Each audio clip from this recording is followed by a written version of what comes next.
हाँ जी, recording started. आप start करें अपनी प्रेजेंटेशन। Okay miss. अस्सलाम वालेकुम। आज का जो मेरा टॉपिक है वो है the history of evolution of system R. Basically system R क्या है? सिस्टम आर जो है वो हमारे पास जो है ना एक डेटाबेस मैनेजमेंट सिस्टम है जो हमें प्रोवाइड करता है high level relation data interface.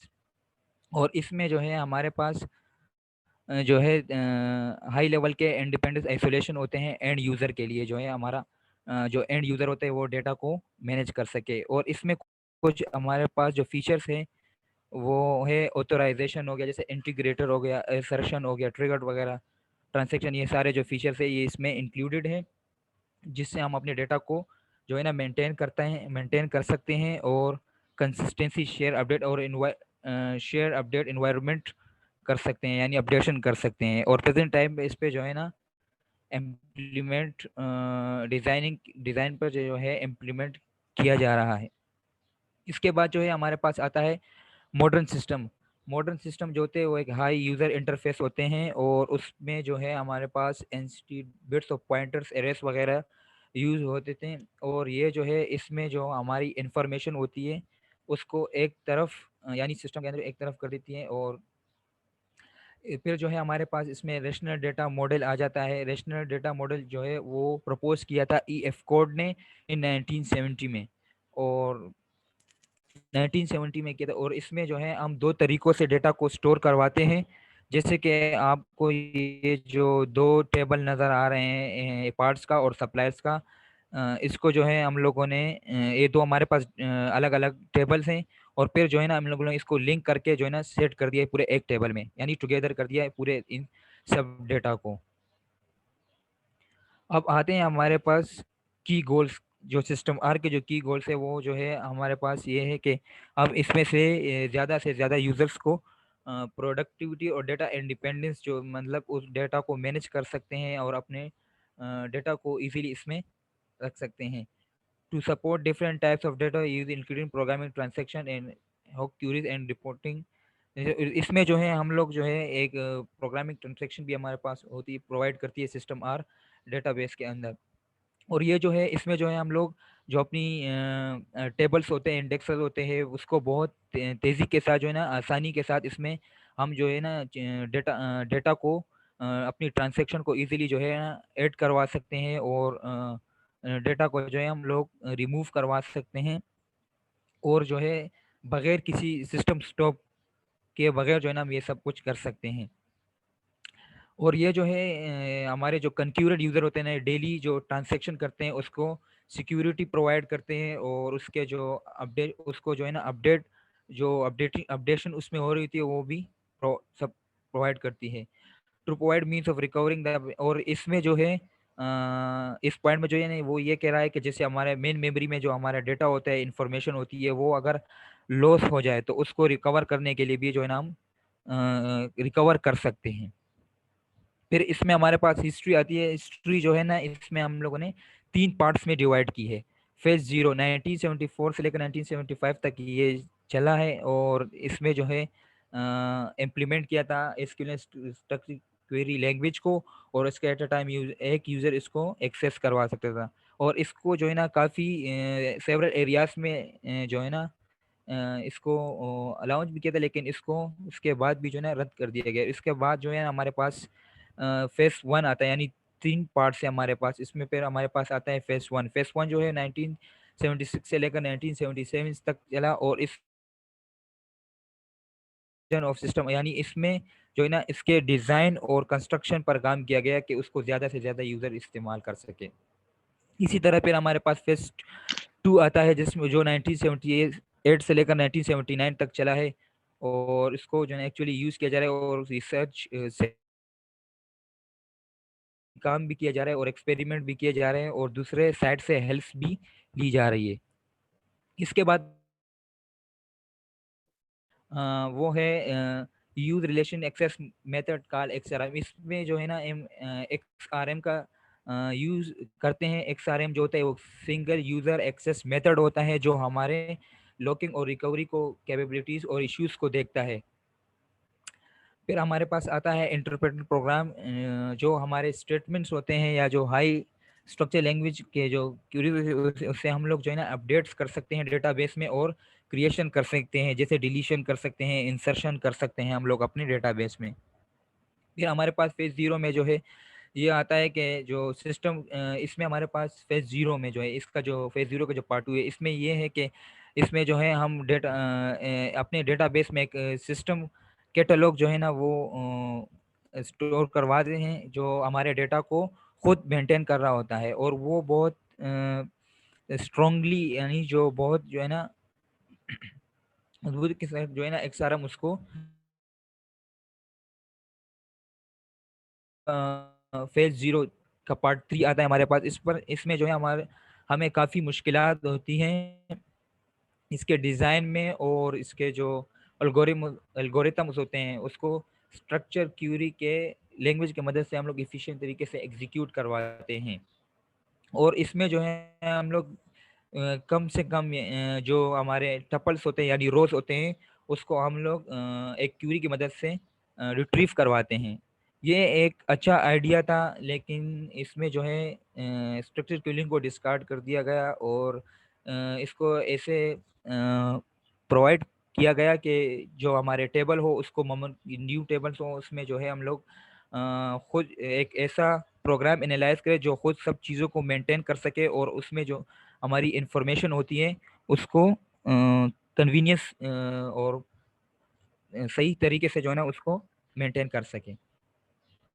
उसके बाद आता है फेस वन के पार्ट में जो है हमारे पास फर्स्ट पार्ट में जो है हमारे पास एक्सेस मेथड आता है, रिसर्च स्टोरेज सिस्टम आता है RSS, और हमारे पास SQL process rational data system RDS आता है। RSS जो है उसको लॉकिंग एंड लॉगिंग के लिए यूज़ किया जाता है।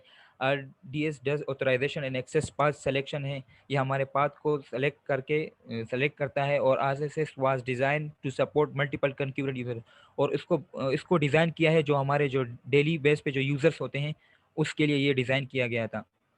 फेज़ 2 में, फेज़ 1 के पार्ट 2 में हमारे पास फिर लॉकिंग सब सिस्टम आते हैं, व्यू आते हैं, ऑथराइजेशन सब सिस्टम्स आते हैं, रिकवरी सब सिस्टम आता है, सपोर्ट बोथ एंड आई कोबोल्स आते हैं, VMCMS ऑपरेशन सिस्टम आते हैं, और इसी तरह जो है हमारे पास stand alone a query interface of system R आते हैं, और यूज़र फ्रेंडली इंटरफेस आते हैं।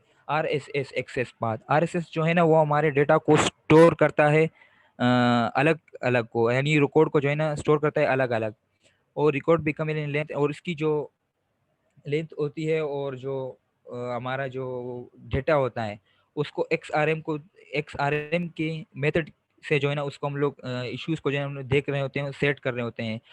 Are data of a record is fetch in a single input, और जो हमारा डेटा होता है डेटाबेस के अंदर उसको हम लोग सिंगल आउटपुट के जरिए जो है ना रिकॉर्ड को जो है ना फेच कर सकते हैं, रिट्रीव कर सकते हैं, और फिजिकली ऑर्डर में भी इसको स्कैन कर सकते हैं, और बहुत से डेटा को आप रिकॉर्ड्स को या जो हमारा डेटा होता है उसको हम लोग लिंक्स के ज़रिए स्कैन कर सकते हैं, और एक क्यूरी के ज़रिए जो है हम अपना नंबर ऑफ रिकॉर्ड्स जो होते हैं उसको रिटर्न करवा सकते हैं। और RSS जो है वो एक सॉर्टिंग मैकेनिज्म हमें प्रोवाइड करता है जिससे हम नंबर ऑफ रिजल्ट्स को स्कैन कर सकते हैं। इसके बाद हमारे पास जो है ना व्यूज एंड ऑथराइजेशन आता है। इसमें हमारे पास जो है प्रिविलेजेस जो होते हैं ये राइट्स होते हैं। ये राइट्स होते हैं जो ग्रांट और रिवोक की मदद से इसको अलाउ किया जाता है। जैसे कि हमारे पास ये जो राइट्स होते हैं ये हर यूज़र को जो है ना ये दिए जाते हैं कि वो उस डेटाबेस में से अपना टेबल क्रिएट कर सके, इंसर्शन कर सके, डिलीट कर सके उस डेटाबेस में से क्रिएट। और अगर इस तरह जो है उसने अगर उस डेटाबेस के अंदर कोई टेबल या कोई ऐसी चीज़ क्रिएट की है तो वो उसको वापस जो है अपडेट भी कर सकता है और डिस्ट्रॉय भी कर सकता है उस टेबल से। ये प्रिविलेजेस हैं, और ग्रांट के ज़रिए जो है ना हम दूसरे लोगों के साथ शेयर कर सकते हैं और क्रिएट कर सकते हैं। रिवोक की मदद से जो हम लोग इसको वापस डिस्ट्रॉय भी कर सकते हैं। फिर आता है हमारे पास रिकवरी। रिकवरी जो है जैसे कि हमारे पास मेन मेमोरी में जितनी इंफॉर्मेशन होता है या डेटा होता है, अगर वो लॉस हो जाए तो वो जो है ना हम सिस्टम आर में जो है ना वापस जो है ना उसको रिकवर कर सकते हैं। और जो है ना ट्रांजैक्शन अगर हमारी कोई ट्रांजैक्शन हो, वो उसकी जो बैकअप पे अगर कोई चीज जो ट्रांजैक्शन है वो फेल हो जाए, जब तक उसको ठीक ना किए तो वो उसको अनडन ही करेगा, जब तक वो मतलब पूरी तरीके से वो चेंजेस को उस जो हमारी फेल ट्रांजैक्शन थी उसको सही करके सही नहीं करता। जब सही हो जाए तो उसको फिर डन करवा देते। System R simply process change log backward, और इसके जो बैकवर्ड पे हमारे जो फेल ट्रांजैक्शन होते हैं उसको भी ये सही तरीके से हल करके फिर उसको प्रोसेस करता है। द रिकवरी सब सिस्टम, द रिकवरी सब सिस्टम में हमारे पास जो है ना shadow paging and log mechanism, ये दो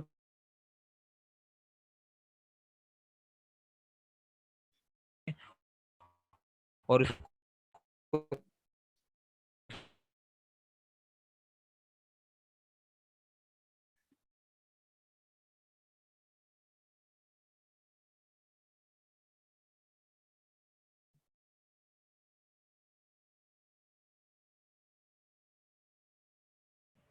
और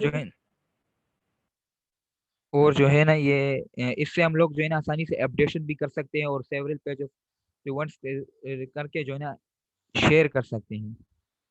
फिर आते हैं इसके हमारे पास एडवांटेज एंड डिसएडवांटेज, यानी प्रोस एंड कॉन्स। इसके जो एडवांटेज है वो है हमारे पास ओपन सोर्स। ओपन सोर्स से मुराद ये है कि ये विदाउट लाइसेंस के होता है, इसको हम यूज कर सकते हैं इजीली। डेटा रेगलिंग में जो है ना हम इसमें जो है हम लोग अपने डेटा को जो है ना एक स्ट्रक्चर फॉर्म में ट्रांसफर कर सकते हैं। उसके बाद है अरे ऑफ पैकेज। इसमें जो है हमारे पास पैकेजेस प्रोवाइड, सिस्टम जो है ना पैकेजेस प्रोवाइड करती है, और जैसे कि हम पैकेजेस को जो है science and machine learning operation से जो है ना इसको हल कर सकते हैं। और इसमें और क्वालिटी प्लॉटिंग एंड ग्राफिंग, इसमें जो है ना हमारे पास ग्राफिंग हुई होती है, और जो है ना स्पेसिफाई क्वालिटी ऑफ प्लॉटिंग और ग्राफिंग होती है, जिससे हम लोग पूरा जो इसका ग्राफिंग उसको देखते हैं। प्लेटफॉर्म इंडिपेंडेंट होता है, यानी इसका जो कोड होता है वो हर प्लेटफॉर्म पर हम चला सकते हैं। इसी तरह मशीन लर्निंग ऑपरेशंस भी है और कंटिन्यूस ग्रोइंग, और इसमें जो है ना न्यू से न्यू फीचर्स ऐड होते रहते हैं। इसके बाद जो है ना हम एडवांटेज देखते हैं। वीक ओरेगन, यानी ये जो वीक ओरेगन है, ये जो है हमारे पास सिस्टम आर जो है ना सिस्टम आर जो होता है वो इसमें जो है 3D जो हमारे पास ग्राफिक होती है उसको सपोर्ट नहीं करती, क्योंकि इसमें और लैंग्वेजेस होते हैं। डेटा हैंडलिंग या लार्ज डेटा को ये हैंडल करता है, और बेसिक सिक्योरिटी होती है, मतलब इसको बहुत कम सिक्योरिटी मिलती है, और कॉम्प्लिकेटेड लैंग्वेज होते हैं, और इसकी स्पीड जो होती है वो बहुत लेसर होती है। तो ये था आज का मेरा topic, the history of system R, evolution of system R. तो ये एंड हो चुका है। अच्छा बेटा, कोई सवाल है किसी को? Anybody have question? अगर कोई सवाल है तो आप बाबर से पूछ सकते हैं। No question? अच्छा इकरा, आप अपनी प्रेजेंटेशन दें। बाबर, आप अपनी स्क्रीन को ऑफ कर दें। सबर में मैं आपको होस्ट बना रहा हूँ। नहीं बेटा, होस्ट में ऑलरेडी हूँ। सिर्फ आप अपनी स्क्रीन को क्लोज करेंगे, और अरीशा सबर आप उसकी इकरा की प्रेजेंटेशन को शेयर करें, ताकि इकरा अपनी प्रेजेंटेशन को प्रेजेंट कर सके। इस 2 मिनट में कर रही हूँ। जी बेटा।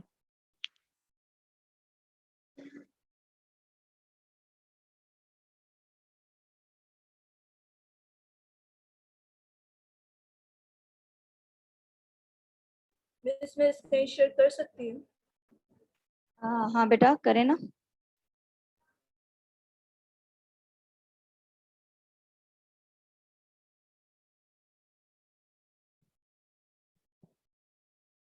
ओके जी, स्क्रीन आ गई है। स्टार्ट कर लो। तो वेयर आर यू इकरा? अस्सलाम वालेकुम मैम, अस्सलाम वालेकुम एवरीवन। वालेकुम अस्सलाम। This is Iqra baby. Today my topic is Nisha, next slide करो।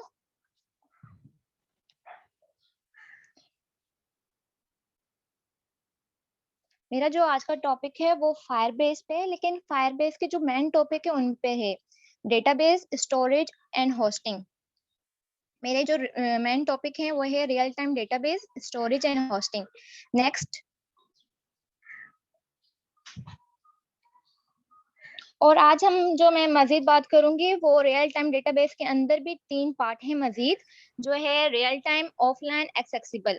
तो और आज हम जो बात करेंगे वो उन टूल्स के बारे में जो फायरबेस प्लेटफॉर्म में इन्वॉल्व होते हैं, जो कि गूगल ने डेवलप किए हैं। So first I going to discuss real time database. Next slide करो Arisha. Real time database tools को हम डिस्कस करेंगे क्योंकि ये बहुत इंपॉर्टेंट टूल्स होते हैं फायरबेस प्लेटफॉर्म में। तो मैं सबसे पहले ये बताती हूँ कि व्हाट इज इट और हम इसे क्यों यूज करते हैं। क्लाउड बेस में, क्लाउड बेस में जो नॉन एसक्यूएल है वो क्या है? नॉन एसक्यूएल में मतलब कि नॉट ओनली फॉर एसक्यूएल, मतलब कि इसमें कोई नॉट फिक्स स्कीमा नहीं होता, इसमें कोई हमारे पास जो हम काम करते हैं उसमें कोई एरर वगैरह नहीं आता, तो इसलिए हम आसानी से नॉन एसक्यूएल को यूज कर सकते हैं। ये जो है हमें अलाउ भी करता है कि हम जो अपना डेटा जो स्टोर कर रहे हैं स्टोर कर सकें और सिंक्रोनाइजेशन कर सकते हैं between users in real time. Real time database जो है जेसन्स ऑब्जेक्ट है जो डेवलपर्स को रियल टाइम में मैनेज कर पाता है। मतलब कि जेसन जो है एक डेटाबेस है जिसके जरिए हम अपना डेटा जो है स्टोर कर सकते हैं। इसकी फुल फॉर्म जो है जावास्क्रिप्ट ऑब्जेक्शन नोटेशन है। इस एप्लीकेशन के थ्रू जो हम अपना डेटा सेंड करते हैं वो हम इसमें सेव करते हैं। नेक्स्ट स्लाइड करो।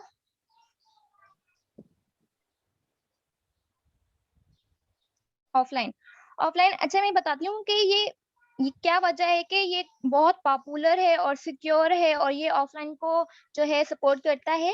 तो मैं बताती हूँ कि जैसे कि रियल टाइम एप्स बनाने के लिए आप व्हाट्सएप, एफबी, मैसेंजर वगैरह यूज कर सकते हैं। अगर आपके पास कोई ऐसी एप्लीकेशंस है जो रियल टाइम को सपोर्ट करती है जैसे चैट एप्लीकेशन वगैरह, तो आपको फायरबेस डेटाबेस यूज करनी चाहिए क्योंकि ये एक तो बहुत इमीडिएटली वर्क करती है और दूसरा ये कि फायरबेस डेटाबेस ज्यादा सिक्योर है as compare to other. Offline क्या है कि अगर आपके पास इंटरनेट कनेक्शन नहीं है तो फायरबेस डेटाबेस जो है आपका जो डेटा है वो कैच रखता है लोकल कैच मोबाइल डिवाइसेस में।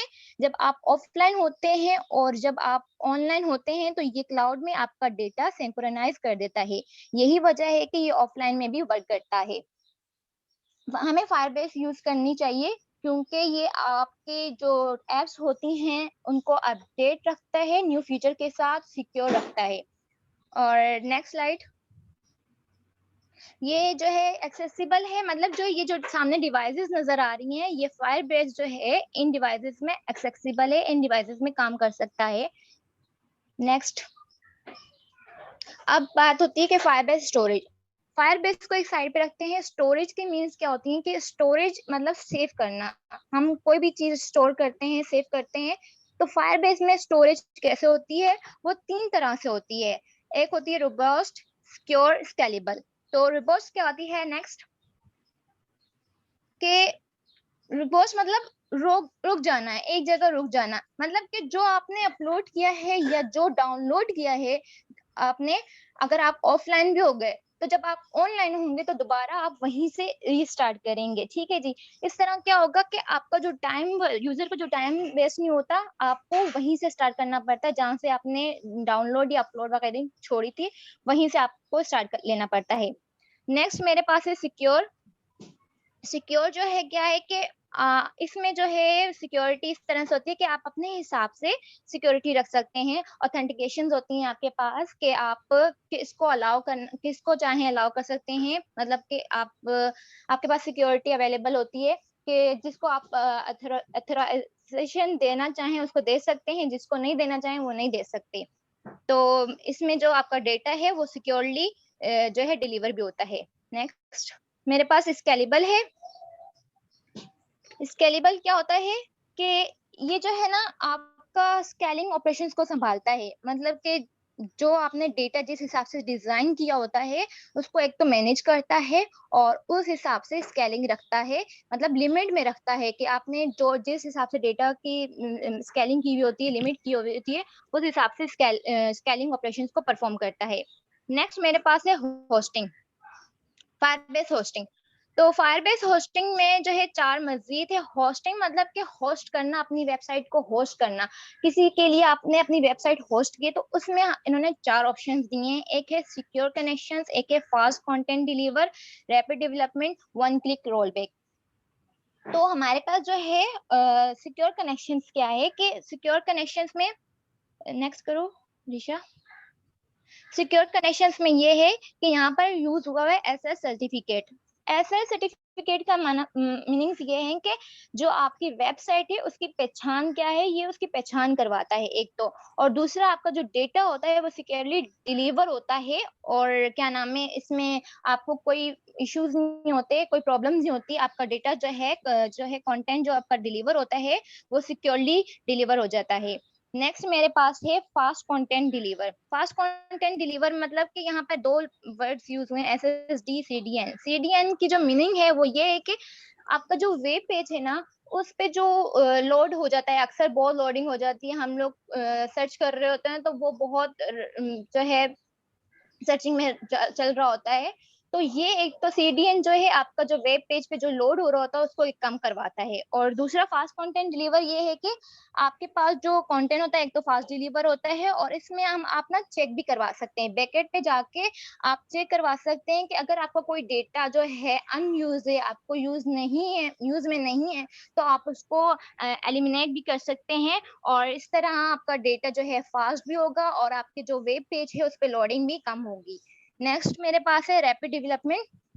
रैपिड डेवलपमेंट में क्या है कि इसमें जो है यूज हुआ है Firebase CLI tools. CLI tools की मीनिंग ये है कि कमांड लाइन इंटरफेरेंस। अब ये जो है हमारा कमांड लाइन इंटरफेरेंस क्या करता है कि आपके डेटा में जो इंटरफेरेंस होती है वो कमांड लाइन के जरिए उसको संभालता है, उसको रोकता है। मतलब यहाँ पे कमांड दी जाती है जिसके जरिए आपकी इंटरफेरेंस कम होती है। और यहाँ पर जो आपकी एप्स वगैरह होती हैं वो जो डाउनलोड या अपलोड होती हैं वो रनिंग या सेकंड में होती है।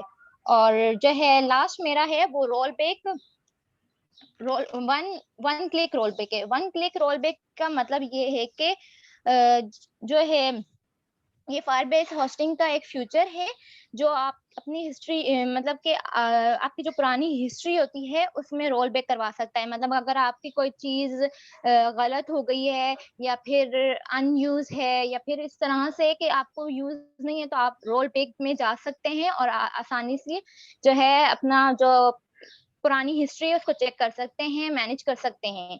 और नेक्स्ट, थैंक यू।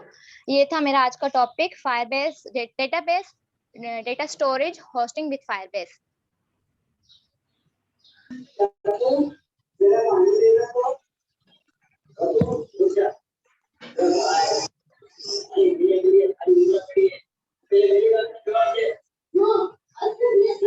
मैम मेरी हो गई है।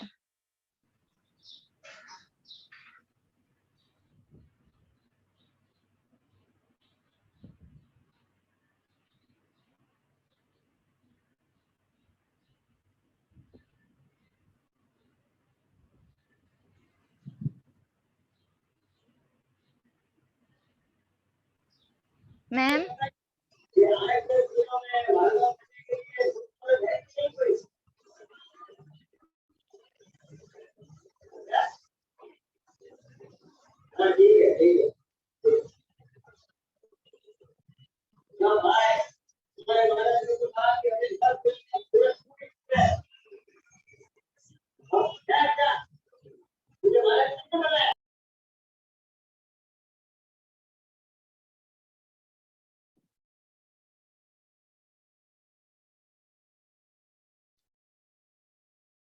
ओके बेटा, सो किसी को कोई सवाल है?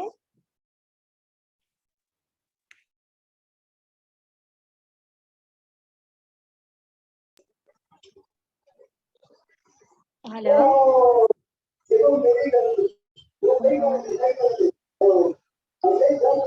बेटा, नेक्स्ट कौन देना चाह रहा है प्रेजेंटेशन? मिस मैं दे दूं?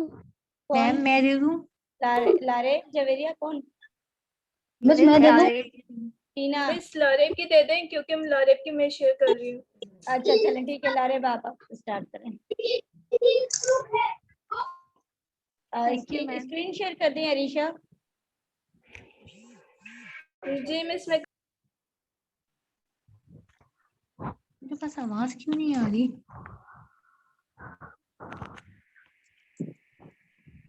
लाइव शेयर करो, मदद के स्टार्ट करो। अस्सलामुअलैकुम, दिस इज हाफिजा। आज का मेरा टॉपिक है जो डेटाबेस मैनेजमेंट में हमारा टॉपिक है query optimization in SQL. Next slide Arisha. Query optimization and processing. तो जो मेन मेरा टॉपिक था वो क्यूरी ऑप्टिमाइजेशन एंड एसक्यूएल था, मगर जब हमारे पास क्यूरी कोई आ रही है तो वो किसी प्रोसेस से होके आ रही है, तो इसलिए मेरा टॉपिक है क्यूरी प्रोसेसिंग एंड ऑप्टिमाइजेशन। तो सबसे पहले हमारी क्यूरी क्या होती है? क्यूरी वो क्वेश्चन जो हम अपने डेटाबेस से पूछते हैं कि हमें ये चीज़ चाहिए, तो वो हमें बताता है कि ये इस टाइप के इसके पास आंसर हैं। वो डेटा जो इसके अंदर स्टोर होता है, जिस भी तरह का वो आंसर हमें देता है, तो वो हमारी क्यूरी होती है। फिर जो हमारी क्यूरी होती है वो हमारी डेटाबेस के अंदर सेव होती है। डेटाबेस में 3 टाइप से सेव होती है, फाइल्स की फॉर्म में सेव होती है, टेबल्स की फॉर्म में सेव होती है और डेटा शीट्स की फॉर्म में सेव होती है। तो ये डेटा हमारा क्या होता है? एसक्यूएल फॉर्म में एसक्यूएल होता है सारा। फिर उसके बाद इसके अंदर 3 पैकेट्स होते हैं, सिलेक्ट, फ्रॉम और वेयर। वेयर जो है वो हमारा डेटा क्यूरी लैंग्वेज होता है। बाकी जो हम देखते हैं वो DCL, DDL होता है, वो हमारी इंसर्शन और सिलेक्शन इंसर्शन के लिए यूज़ किया जाता है, मगर हम ये सिलेक्शन के लिए यूज़ कर रहे हैं। तो फर्स्ट में हमारे पास जो क्यूरी रन होती है बैकअप पे, वो फ्रॉम करती है, उसके बाद हमारा वेयर कंडीशन चलती है, फिर सिलेक्ट की कंडीशन चलती है। नेक्स्ट, अब आपको जो मैं बता रही थी उसको एक टेबल की फॉर्म में समझाऊंगी। आप टेबल की साइड में देखते हैं कि एक क्यूरी लिखी हुई है, fetch the detail of 7 semester students. अब नीचे क्यूरी लिखी है, select asterisk from students information where semester is equals to 7। यानी हमें ऐसे स्टूडेंट की डेटा चाहिए जिसका सेमेस्टर 7 हो। तो हम साइड में नोटेशंस लिखे हुए हैं, जो ये सिग्मा की टाइप लिखा हुआ है, ये सिलेक्शन के लिए यूज होता है, और ये जो पाई है वो हमारा प्रोजेक्शन के लिए यूज होता है। अब पाई यानी सेलेक्ट आईडी, नेम और सेमेस्टर। फिर ब्रैकेट जो है वो हम फ्रॉम के लिए यूज करते हैं। Sigma semester is equal to 7 from student information, यानी स्टूडेंट इंफॉर्मेशन की टेबल से हमें उस स्टूडेंट का डेटा चाहिए जिसका सेमेस्टर 7 हो। इसको इस तरह हम रिलेशनल अलजेब्रा में लिखते हैं। नेक्स्ट, वो अब तो पहले तो हमने देखी थी सिंगल क्यूरी, अब हम देखते हैं रिलेशन की फॉर्म में। ऊपर आप देख सकते हैं यहाँ लिखा है एग्जांपल ऑफ रिलेशन अलजेब्रा। ये मैंने 2 टाइप की क्यूरीज लिखी हैं, दोनों परफॉर्म एक ही काम करेंगी, बस जो नीचे की क्यूरी है सेकंड वाली, वो कम टाइम लेगी एग्जीक्यूशन के लिए।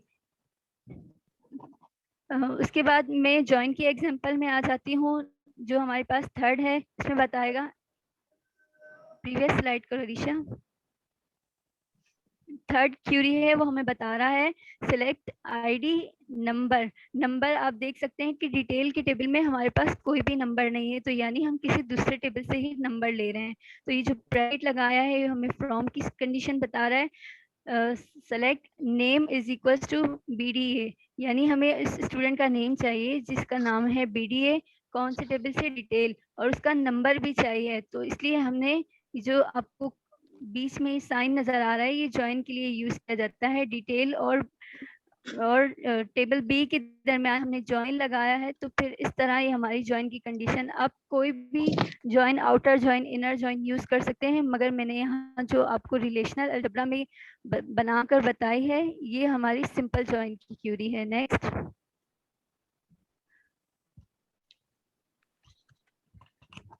अब हमने देख ली कि रिलेशनल अलजेब्रा में क्यूरी हम कैसे लिखते हैं। अब आ जाते हैं क्यूरी प्रोसेसिंग, यानी क्यूरी असल में प्रोसेस कैसे होती है। सबसे पहले जो क्यूरी लिखते हैं वो हमारी जाती है पार्सर के पास। पार्सर चेक करता है कि आइदर इसमें कोई सिंटैक्स एरर है या टेबल या हमारे पास अल्फाबेटिकल ऑर्डर में या हमने टेबल का नाम सही लिखा है नहीं, ये एरर वगैरह चेक करता है। उसके बाद ये पूरा है पार्सर एंड ट्रांसलेटर। जब पार्सर चेक कर लेता है कि हाँ अब इसमें कोई एरर नहीं है, तो फिर वो ट्रांसलेटर को उसको ट्रांसलेट करता है एसक्यूएल लैंग्वेज से रिलेशनल अलजेब्रा में, यानी हाई लेवल से लो लेवल लैंग्वेज में। तो इस तरह हमें रिलेशनल अलजेब्रा एक्सप्रेशन हासिल हो जाती है। उसके बाद आती है ऑप्टिमाइजर। आप देख रहे हैं कि ऑप्टिमाइजर किसी एरो के साथ ब्लॉक से कनेक्ट है, तो ये है हमारा स्टैटिकल डेटा। ऑप्टिमाइजर क्या काम करता है, वो चेक करता है कि आइदर क्यूरी 5 सेकंड में रन हो रही है या 10 सेकंड में। वो क्यूरी लेता है जो कम से कम वक्त में सेलेक्ट होती है। ये तो हमारी कॉमन एग्जांपल है। हम हमेशा वो काम करते हैं जो सबसे पहले हो और इजी वे में हो। इस तरह ये स्टैटिकल डेटा यूज किया जाता है जो ऑप्टिमाइजर यूज करता है, जिसमें क्यूरी होती है जो कम से कम वक्त में हो। फिर उसके बाद एग्जीक्यूशन प्लान आ जाता है। एग्जीक्यूशन प्लान फिर जब हमें क्यूरी मिल जाती है तो वो प्लान करता है कि सबसे पहले फ्रॉम की कंडीशन चलेगी, फिर वेयर की कंडीशन, फिर सिलेक्ट। उसके बाद जब एग्जीक्यूट हो जाती है तो वो कहाँ होती है, ये जो आप देख रहे हैं एवोल्यूशन इंजन के नीचे जो बॉक्स बने हुए, इसके अंदर हमारा डेटा होता है। इससे एवोल्यूशन इंजन डेटा लेता है, फिर एंड में हमारी क्यूरी हमारे पास रन हो जाती है, हमें आउटपुट की फॉर्म आती है। नेक्स्ट, अब उसके दो तरीके होते हैं, मटेरियलाइजेशन और पाइपलाइनिंग। मटेरियलाइजेशन क्या करता है, बॉटम टू टॉप ऑर्डर में चलाता ही है, और पाइपलाइनिंग क्या करता है, वो साइमल्टेनियसली एग्जीक्यूशन कर रहा होता है। तो सबसे पहले हम एग्जीक्यूशन देखेंगे मटेरियलाइजेशन की। इसको मैंने रिलेशनल अलजेब्रा की फॉर्म में लिखा है। सिलेक्शन, वही कस्टमर नेम, हमें बैलेंस चाहिए ऐसे कस्टमर का जिसका बैलेंस हो 25,000 से कम हो, और अकाउंट का, और टेबल हमारा हो अकाउंट का टेबल। उसके साथ मैंने ज्वाइन लगा दिया है कस्टमर। अब इसको मैं आपको ट्री की फॉर्म में समझाती हूँ तो आपको इजी समझ आएगा, क्योंकि बॉटम टॉप है तो मैं आपको नीचे से ही स्टार्ट करती हूँ। सबसे पहले हमने देखा था कि एक कस्टमर है, उसका अकाउंट जब हमने देख लिया तो अकाउंट में क्या, जिसका डेटा लेस देन 25,000 हो। तो ये देखिए नीचे से ऊपर जा रहा है, ये एक रिलेशन 1 बन रहा है। हमने इसको ज्वाइन क्या किया कस्टमर के टेबल से, क्योंकि अकाउंट के टेबल में तो एक ही था कि वो चेक करेगा कि जिसका बैलेंस लेस देन 25,000 है। फिर एक कस्टमर का टेबल है, इन दोनों को हमने ज्वाइन कर दिया तो ये एक रिलेशन 2 बन गया। फिर उसके बाद इन दोनों के दरमियान हमने ज्वाइन लगाया कि हमें उस कस्टमर का नेम चाहिए जिसका डेटा लेस देन 25,000 हो, और जिसका डेटा लेस देन 25,000 है। इस तरह आप देख रहे हैं कि रिलेशन बनता जा रहा है, और ये इंटरमीडिएट रिकॉर्ड हमारे पास सेव होते जा रहे हैं, जो ये टेम्परेरी होते हैं। नेक्स्ट, ये परमानेंटली हमारे पास सेव नहीं होते हैं। अब हम देखते हैं कि इसकी कॉस्ट क्या होगी, क्योंकि जो भी हमारी क्यूरी हमारे पास रन हो रही होगी, मैंने आपको बताया था कि एक क्यूरी 10 सेकंड में रन होगी, एक 5 में, तो इसके पीछे उसकी जो कॉस्ट होगी वो हमारा डिस्क जो है वो बताएगा। तो कॉस्ट और एडिशन, तो सबसे पहले कॉस्ट ऑफ ऑल ऑपरेशन होगा, फिर plus cost of writing intermediate result, जो मैं आपको बता चुकी हूँ कि किसी भी क्यूरी जो होती है वो उसकी कॉस्ट होती है, यानी वो जितने कम वक्त में वो हमारे पास आउटपुट दे रही है। अब इसकी कुछ डिसएडवांटेज है, क्रिएशन ऑफ टेम्परेरी रिलेशन। आपने पिछली स्लाइड में देखा कि वो रिलेशन बनाता जा रहा है, क्योंकि वो टेम्परेरी डेटा स्टोर करता जा रहा है, तो इस तरह उसके रिलेशन बन रहे हैं। इस तरह हमारी जो है वो स्टोरेज भी वेस्ट होती जा रही है, क्योंकि उसके रिलेशन बनते जा रहे हैं, वो टेम्परेरी सेव होता जा रहा है, तो ये वेस्टेज ऑफ स्पेस भी है। Only 1 operation at a time, हम एक वक्त में एक ही ऑपरेशन परफॉर्म कर सकते हैं। अब आ जाते हैं सेकंड स्टेप में, जो है हमारा पाइपलाइनिंग। हम एट अ टाइम एक से ज़्यादा ऑपरेशंस को परफॉर्म कर सकते हैं, सेवरल टास्क परफॉर्म करते हैं। अब आप देख सकते हैं कि हम सेकंड हमने क्यूरी लिखी है कस्टमर नेम, जिसका बैलेंस लेस देन हो 25,000 से, जिसका अकाउंट और कस्टमर। हम ये क्यूरी भी परफॉर्म कर सकते हैं, हम ज्वाइन लगा के भी कर सकते हैं, हम simple query at a time multiple query को परफॉर्म कर सकते हैं। तो computation of record balance less than 25 passing the result second step। ये हमारा स्टेप सेकंड होगा। इसमें हम ज्वाइन, जैसे मैंने आपको बताया कि हमने ज्वाइन की कंडीशन लगाई है, उसके बाद सिलेक्शन ऑफ कस्टमर नेम, क्योंकि सबसे पहले वो सिलेक्ट करेगा कि कस्टमर नेम। अब पाइपलाइनिंग क्या है, ये मच चीपर होती है हमारी मटेरियलाइजेशन के लिए, क्योंकि हम इसमें मल्टीपल ऑपरेशन परफॉर्म कर सकते हैं, मगर इसमें हम दो चीज़ें यूज़ नहीं कर सकते हैं, सॉर्टिंग और हैश जॉइंस, ये इन चीज़ों के लिए यूज़ नहीं होता। Next Anisha, next.